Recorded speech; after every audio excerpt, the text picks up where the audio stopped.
Who has read or the book or seen the documentary of Botany of Desire? Speaking of potatoes. Botany of Desire is a fantastic book by Michael Pollan, where he looks at 4 different plants and looks at their evolutionary path from the perspective of the plant.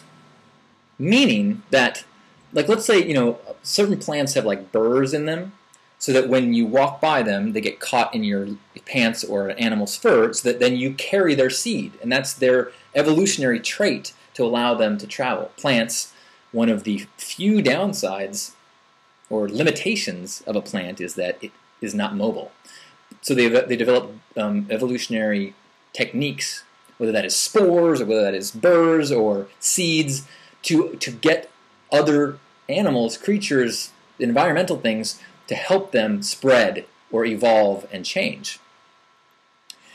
And so he looks at these 4 plants. He looks at the tulip, apple, the potato, and cannabis, and studies how humans have been, like, how potentially these plants have used humans to further their own evolution. And it's so fascinating. It is.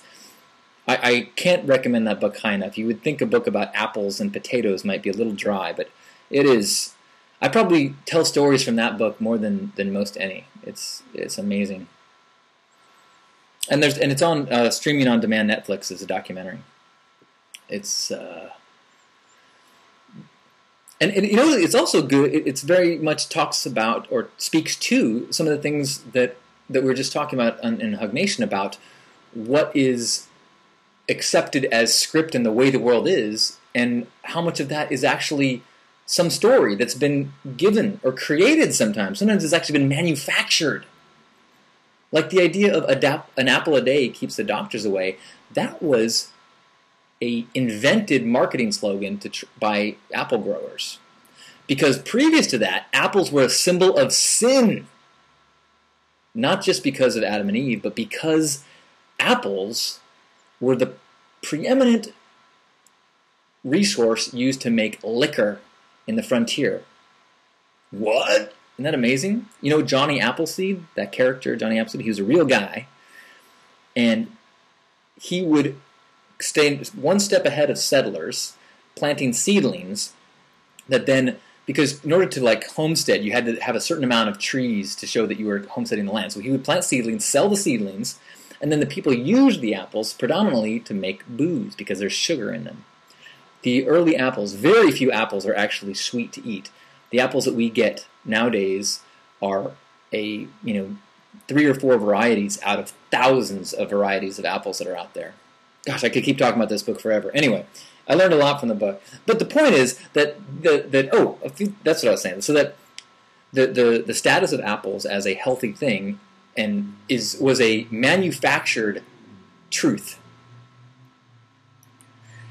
And even the way, the reason we have the apples that we have is because every apple, when its seeds will create the fruit of the seedling will not be the same as the parent. It could be vastly different. So a really sweet apple, if you have a Golden Delicious and you plant it, who knows? It could be a little brown tart thing. And so the way all of our apples that we get in the store are grown not from seeds but from grafts. If you're familiar with gardening, you can take a cutting of a plant and start a new plant from it. And that way it's exactly the same. It's a clone.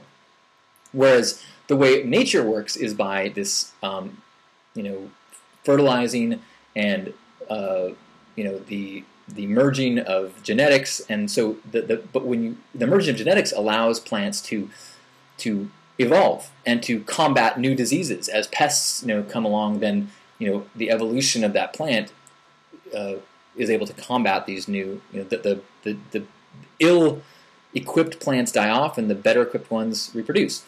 But we've been grafting the same apples for 100 years, and so we have these incredibly sickly strains of apples. Apples use more pesticides than anything else because they haven't been evolving to meet the pests as the pests have been evolving.